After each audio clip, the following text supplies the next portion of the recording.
जो पीआईएल आप लोगों ने किया था और उसमें जो फैसला आया उसका इम्पैक्ट क्या पड़ेगा और क्या होने वाला? जिन जमीनों पर करीब 1246 अवैध तरीके से जो बिल्डिंग्स बने हैं, सबसे पहले उनको बिल्डरों को दी किस? ये सबसे पहले टाटा ने दी। आप आश्चर्य करेंगे कि जो पहला नक्शा है सारी बिल्डिंग्स का टाटा ने पास किया। टाटा ने किस अधिकार से पास किया बताइए? टाटा कोई लीगल अथॉरिटी है? और टाटा ने कैसे पास किया? टाटा ने सबसे पहले जो नक्शा पास किया उस पे मुहर लगी डीसी की। डीसी की सारी अथॉरिटी तो टाटा के पास है। बाईलॉज के हिसाब से हमारे जमशेदपुर में G+3 से ऊपर कोई बिल्डिंग बनी नहीं सकती है, लेकिन टाटा ने ही शुरू में G+4, G+5 ऐसे बिल्डिंग्स इसने पास किए। टाटा ने अगर टाटा ने कहा 5 तो वो कर देता है 6, टाटा ने कहा 4 तो वो कर देगा 5, और भी कुछ। इसके बाद ऐसे बिल्डिंग्स बने हैं जिसमें तीनों अथॉरिटीज का यानी कि डीसी, टाटा और जेएनएससी के परमिशन हैं, लेकिन वो जो परमिशन है वो हमारा जो बिल्डिंग बाईलॉज 2016 का है उसके खिलाफ वो सारा परमिशन है। यानी कि जहां G+3 बनना चाहिए वहां इन्होंने G+4, G+5, G+6 तक का अप्रूवल किया है। इसके अलावा इन्होंने रिवाइज भी किया है। मैंने क्या उसको कहते हैं, अगर कोई गलत बना लेता है तो regularise, I beg pardon, yes, कि फाइन लेके इन्होंने रेगुलराइज किया। मैंने कोर्ट को बताया कि रेगुलराइजेशन का कानून कहाँ है। ऑनरेबल सुप्रीम कोर्ट के जितने आदेश हैं उसमें यही लिखा हुआ है कि अगर म्युनिसिपल कानून का वायलेशन है, सैंक्शन प्लान का वायलेशन है, तो उसको टूटना है, उसको बचाना नहीं है। वो किसी भी हालत में रेगुलराइज नहीं हो सकती है क्योंकि वो कानून का वायलेशन, उसको तोड़ना है। इन लोगों ने करीब 46 घरों को सील किया था। भवनों को सील करने का मतलब था कि उसको तोड़ना है। इन लोगों ने तोड़ा नहीं। जैसे ही वो प्रोसीडिंग खत्म हुई, इन लोगों ने रिश्वत लिया और वो सारा सील हटा लिया और उसके बाद वो निर्माण कार्य पूरा हो गया। यहां तक कि जो पार्किंग के स्पेस थे जिसको उन लोगों ने कॉमर्शियल स्पेस बना के उसको बेच दिया था, उसको भी जेएनएससी वालों ने नहीं तोड़ा। 1246 पूरी की जांच होगी। सारी बिल्डिंग्स जिनको इन्होंने सैंक्शन किया उसकी जांच होगी, क्योंकि ये एडमिटेड पोजीशन है। ये खुद मानते हैं, इन्होंने आरटीआई में एडमिट किया है कि किसी भी बिल्डिंग्स का इन्होंने कंप्लीशन और ऑक्यूपेंसी सर्टिफिकेट नहीं दिया है। ऑक्यूपेंसी सर्टिफिकेट लेना जरूरी है लोकल अथॉरिटी से। लोकल अथॉरिटी ने दिया नहीं है तो टाटा ने फिर कैसे दे दिया बिजली पानी? टाटा को धंधा करना है बिजली पानी का, तो इसने दे दिया। और ये क्या इम्पैक्ट क्या होगा इस पर? क्या फिर से बुलडोजर चलेगा या क्या होगा? तो अगर कानून के हिसाब से आप मेरी बात हमसे पूछेंगे कि क्या होने वाला, तो मैं कहूंगा कि 1246 जो बिल्डिंग्स हैं जो अवैध तरीके से बने हैं, ये सब G+3 के बाद या G+4 के बाद ये टूटेंगे। अगर कानून को पूरी तरीके से लागू अगर करना होगा तब तो सारी बिल्डिंग पूरे नीचे से टूटेगी। नमस्कार, सोशल संवाद में स्वागत है। मैं शशि भूषण। एक बार फिर से जमशेदपुर के मामले में जो आपने देख रहे थे कि जो बेसमेंट और नक्शा उल्लंघन का मामला था, उसमें हाई कोर्ट ने निर्देश एक तरह से फैसला सुनाया है। और आपको ये पहले भी खबर बता चुके हैं कि उसमें 3 सदस्यीय जो टीम है अधिवक्ताओं का, उन्होंने स्वतंत्र जांच और रिपोर्ट सौंपने के लिए, इसलिए उन्हें जेएनएससी के रिपोर्ट पर भरोसा नहीं था, इसलिए उन्हें अलग से जो है एक टीम बनाई है जो जांच करेगी। हमारे साथ जो इस मामले में लड़ रहे हैं हाई कोर्ट में, वो वकील साहब हैं अखिलेश श्रीवास्तव जी। आप इनके कई मामले में इंटरव्यू देखा होगा।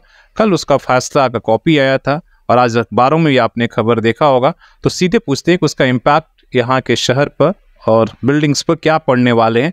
क्या फिर से जो बुलडोजर आप कुछ महीने पहले निकला था और आंशिक कार्रवाई हुई थी, तो क्या एक बड़ा खतरा, इसलिए कि आप जेएनएससी की टीम भी आप देख रहे हैं गली गली घूम रही है और फिर से जो है एक रिपोर्ट वो लोग तैयार कर रहे हैं।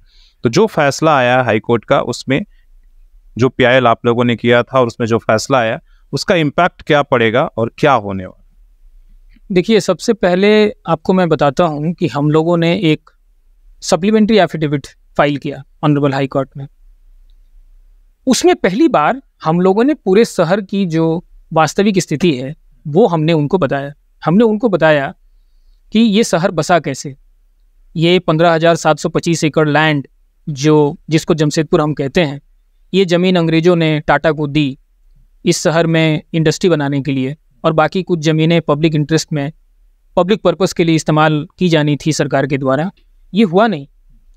इसमें करीब 1861 एकड़ लैंड टाटा ने इस्तेमाल किया और कुछ और लैंड जो है जिसमें दूसरी इंडस्ट्रीज़ बनी और कुछ सरकार ने इसको पब्लिक पर्पस के लिए इस्तेमाल किया। बाकी लगभग 12,500 एकड़ लैंड जो है ये आइडियली चले जाना चाहिए था आदिवासियों को, लेकिन ये गई नहीं। इस पूरे ज़मीन को टाटा ने सबलीज कर दिया। तो मैंने सबसे पहले माननीय अदालत को ये बताया कि जिन ज़मीनों पर करीब 1246 अवैध तरीके से जो बिल्डिंग्स बने हैं, एक बिल्डिंग ये भी है जिसमें आप बैठे हैं अभी, तो 1246 जो अवैध बिल्डिंग्स बने हैं उनकी ज़मीनें सबसे पहले उनको बिल्डरों को दी किसने? ये सबसे पहले टाटा ने दी। तो पहला जो नक्शा है, आप आश्चर्य करेंगे कि जो पहला नक्शा है सारी बिल्डिंग्स का, मैंने 1246 जो अवैध बिल्डिंग्स बने हैं जमशेदपुर में, उसका पहला नक्शा टाटा ने पास किया है। और टाटा ने किस अधिकार से पास किया बताइए? टाटा कोई लीगल अथॉरिटी है? टाटा कोई लोकल अथॉरिटी है? टाटा के पास म्युनिसिपल कोई पावर है? टाटा ने कैसे पास किया? और टाटा ने कैसे पास किया? टाटा ने सबसे पहले जो नक्शा पास किया उस पर मुहर लगी डीसी की, जो एक स्टैंपिंग अथॉरिटी है। डीसी की कोई हैसियत नहीं है, डीसी का सारा काम तो टाटा के पास है।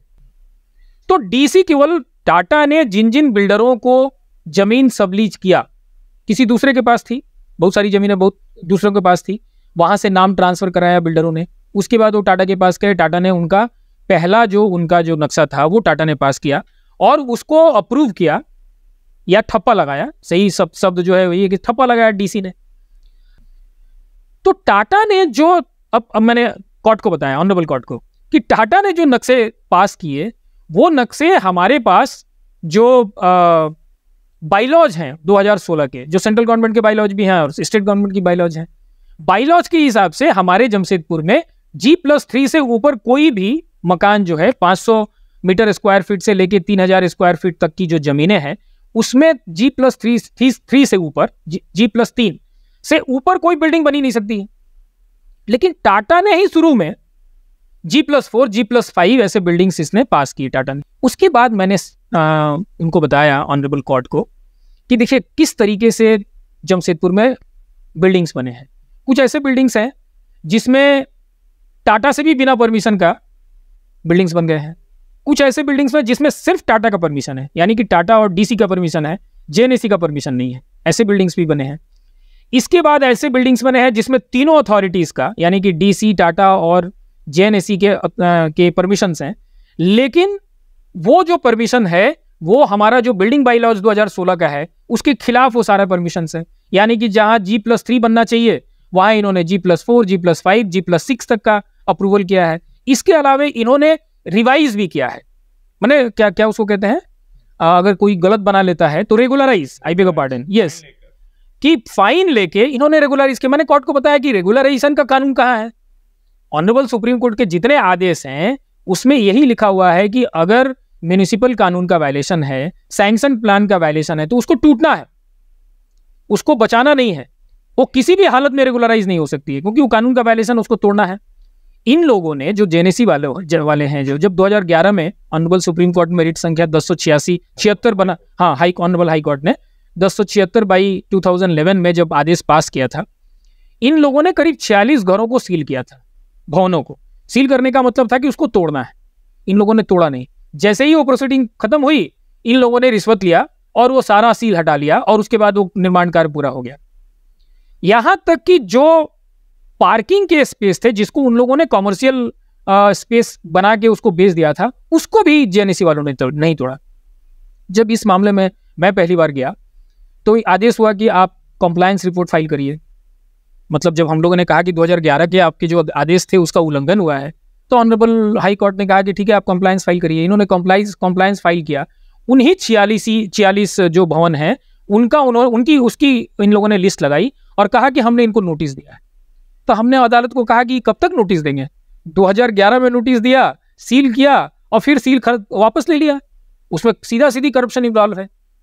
और उसके बाद वो बिल्डिंग जो है और ऊपर बन गई, उसमें और भी अवैध निर्माण हुए और सारा का सारा जो पार्किंग है वो कमर्शियल स्पेस के रूप में तब्दील हो गया और पार्किंग चली आई सड़क पे। आप पूरा जमशेदपुर शहर में आप घूम जाइए, आप एक टीम भेज दीजिए, मैंने नहीं कहा कि आप एक टीम भेज दीजिए, आप देख लीजिए शहर की पूरी पार्किंग जो है शहर की बड़ी चौड़ी चौड़ी सड़कों पर है, दोनों तरफ गाड़ियां लगी हुई है, शहर में चलना मुश्किल है। ये आप कोई टीम बना के भेज दीजिए। तो जब मैंने ये सब उसके अलावा भी मैंने उनको बहुत सी बातें जो कानून से संबंधित है, जो इन लोगों ने वायलेट किया, ऐसी बहुत सी बातें उनको बताई। उसके बाद ऑनरेबल हाई कोर्ट ने कहा कि और हमने ये कहा कि इन्होंने जो ये फाइल किया है, हलफनामा आपके सामने फाइल किया, उसमें ये सीधे सीधी यही कर रहे हैं कि हमने 2011 में कुछ नहीं किया, हम अब भी नहीं करेंगे, आपको जो करना है करिए। तब उन्होंने कहा कि तब ठीक है। फिर उन्होंने उनसे पूछा तो उसका जवाब नहीं दे सके, उनके जो एडवोकेट थे वो जवाब नहीं दे सके। तब कोर्ट ने कहा कि तब हम अपनी कमेटी बना के हम इसकी पूरी जांच करवाएंगे। और इसीलिए आप देखेंगे कि आप उस जो आदेश है उसमें उन्होंने साफ साफ लिखा है कि सैंक्शन प्लान का कितना वायलेशन हुआ है। आप देखेंगे सैंक्शन प्लांट में इसमें रेन हार्वेस्टिंग से लेके न जाने कितनी चीज़ है, वो जो बिजली गिरती है उससे बचने के लिए जो सिस्टम है, आप देखेंगे 1246 में कहीं वो सिस्टम नहीं है। हाँ, या लाइटनिंग से बचने के लिए जो सिस्टम हम लोग लगाते हैं वो किसी बिल्डिंग में सिस्टम नहीं। 2011 से 2023 के 1246 बिल्डिंग पास हुए हैं या 2000 से लेके लगभग 1998 से लेके अभी तक 1246 बिल्डिंग का नक्शा इन्होंने पास किया। क्या ये 1246 जांच होगा? 1246 पूरी की जांच होगी, सारी बिल्डिंग्स जिनको इन्होंने सैंक्शन किया उसकी जांच होगी, क्योंकि ये एडमिटेड पोजीशन है, ये खुद मानते हैं, इन्होंने आरटीआई में एडमिट किया है कि किसी भी बिल्डिंग्स का इन्होंने कंप्लीशन और ऑक्यूपेंसी सर्टिफिकेट नहीं दिया है। तो एक धारा है म्युनिसिपल लॉ में 440, उसके हिसाब से अगर बिजली और पानी अगर आपको देना है तो उसके लिए कंप्लीशन और ऑक्यूपेंसी सर्टिफिकेट लेना जरूरी है लोकल अथॉरिटी से। लोकल अथॉरिटी ने दिया नहीं है तो टाटा ने फिर कैसे दे दिया बिजली पानी? टाटा को धंधा करना है बिजली पानी का, तो इसने दे दिया। और ये क्या इम्पैक्ट क्या होगा इस पर? क्या फिर से बुलडोजर चलेगा या क्या होगा? देखिए इम्पैक्ट कई हो सकता है, क्योंकि देखिए ये सिर्फ मैटर हाई कोर्ट में तो रहेगा नहीं, ये सुप्रीम कोर्ट में भी जाएगा। इसके कई इम्पैक्ट, एक इम्पैक्ट तो है जो आप लोगों ने देखा, सुप्रीम कोर्ट ने जो एक बिल्डिंग गिराई दिल्ली में, नोएडा में जो बिल्डिंग गिरी, आपने देखा होगा उसको कि कितनी मतलब लोगों को भरोसा नहीं था कि ऐसा कुछ होगा। ट्विन बिल्डिंग्स थे और दोनों ट्विन बिल्डिंग सुपरटेक बिल्डर्स का, दोनों बिल्डिंग धराशायी हुए और बिल्कुल कोई चूं चपड़ नहीं किया। तो इस शहर में अल्टीमेटली मतलब अगर कानून के हिसाब से आप पूछेंगे, मैं अदालत नहीं हूँ, फैसला तो मुझे नहीं देना है, हाई कोर्ट भी नहीं हूँ, सुप्रीम कोर्ट भी नहीं हूँ, मैं तो आर्गू करूंगा अपना केस। तो अगर कानून के हिसाब से आप मेरी बात हमसे पूछेंगे कि क्या होने वाला, तो मैं कहूँगा कि 1246 जो बिल्डिंग्स हैं जो अवैध तरीके से बने हैं, ये सब G+3 के बाद या G+4 के बाद ये टूटेंगे। G+3 और G+4 के ऊपर में जितने अवैध जो निर्माण हुए हैं, यानी कि जो तल्ले बने हैं फ्लोर्स, वो सारे के सारे फ्लोर टूटेंगे। इसके अलावा देखिए, अगर कानून को पूरी तरीके से लागू अगर करना होगा तब तो सारी बिल्डिंग पूरे नीचे से टूटेगी, क्योंकि एज पर लॉ यानी कि जो बाइलॉज है उसके हिसाब से जो प्लॉट साइज है उसका 50% से ज्यादा आप कंस्ट्रक्शन नहीं कर सकते। अब ये जिस बिल्डिंग में आप खड़े हैं इसने 100% से ज्यादा किया है। सड़क का कुछ एरिया उसने, आप सामने जाके देखेंगे, सड़क का कुछ एरिया उसने कब्जा कर लिया। ये पूरे शहर में ऐसा हुआ है। एक ऐसी बिल्डिंग नहीं है जो 100 की जगह 90% में उसने बनाया हो, जबकि बनाना है 50% से। बिल्डिंग अगर टूटेगा तो आम आदमी का नुकसान होगा, क्या प्रशासन और एजेंसी पर कार्रवाई नहीं होगी? देखिए एकदम कार्रवाई होगी, उनके खिलाफ FIR होगा।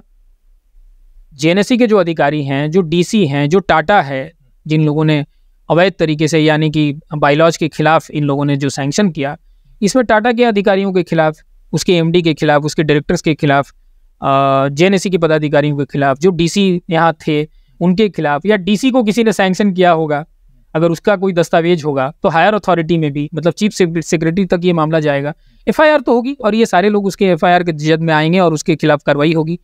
हमको लगता है कि हाईकोर्ट खुद भी करवाएगी, नहीं करवाएगी तो हम लोग करेंगे। एक बार हाईकोर्ट की का आदेश आ जाए तो हम लोग खुद भी FIR करेंगे, इन तमाम लोगों के खिलाफ FIR करेंगे और ये लोग जाएंगे जेल।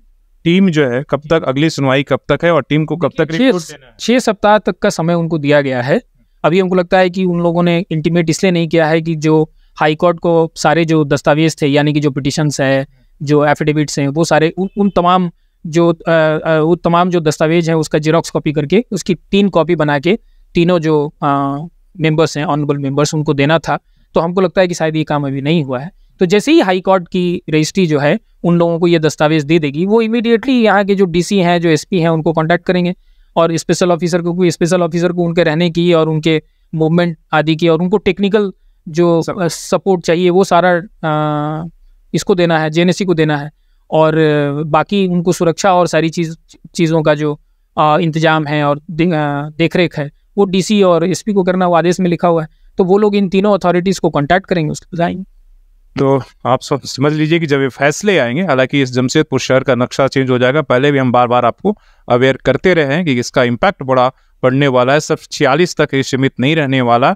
और 46 में भी जिस तरीके से कार्रवाई हुई वो तो हमने आपको लाइव कवरेज हर जगह दिखाया कि किस तरीके से कार्रवाई के नाम पर सिर्फ जो है उन्होंने आंख बंद करके एक तरीके से आंख में चौली करने का कोशिश किया और आंख में धूल झोंकने की कोशिश की। अब देखना है कि जब हाई कोर्ट में ये रिपोर्ट सबमिट होगा, जो हाई कोर्ट ने टीम बनाई, इसके बाद क्या फैसला क्या होगा इन 1246 बिल्डिंग्स का। इसलिए कि आप मान के चलिए कि इससे जो शहर का नक्शा है, साक्षी, बिष्टुपुर में और सोनारी, ये जो एरिया, एलिस एरिया, ये सारे बिल्डिंग्स इसी में निर्मित है। अगर ये तोड़ने का आदेश आ जाएगा तो आप मान के चलिए बहुत बड़ी जो है एक तरीके का क्षति होने वाला है, बहुत बड़ा बवाल होगा। अपने सहयोगी श्री रामूर्ति के साथ शशि भूषण, सोशल संवाद में, झारखंड।